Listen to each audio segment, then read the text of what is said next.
What's up, everyone? Gary Steinman here with Alex Amancio, Creative Director of Assassin's Creed Unity in sunny San Diego. Alex, I want to talk to you about the setting of Assassin's Creed Unity, Paris during the French Revolution. Why is that such a great setting? Unity is the first next-generation only iteration of the franchise, and so we wanted to make sure to go back to our core values, and that's all about a large urban center. It is arguably the most beautiful city in the world, and it's rich in history. The French Revolution, it was bloody, it was brutal, it was tumultuous. Tell us a little bit about that time frame. It was a very short time frame. It happened from 1789 to about 1794, and it started pretty peacefully, but it then degenerated into what was known later as the Reign of Terror, where people were just being beheaded. Thousands of people were actually beheaded using the guillotine. It is a very violent period, but in the end, it gave us the Charter of Human Rights, the very foundations of the UN.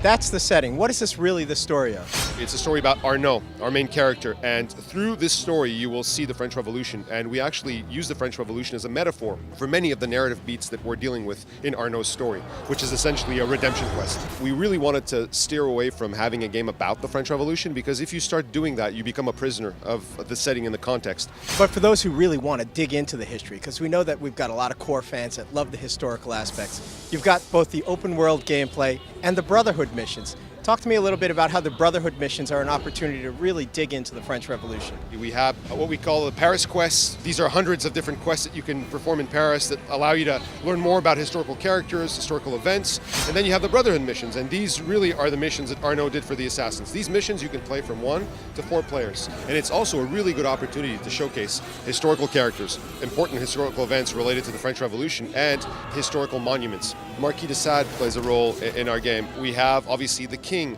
Marie Antoinette, his wife. We have Napoleon. We have Josephine. Our game is literally littered with historical characters and historical events.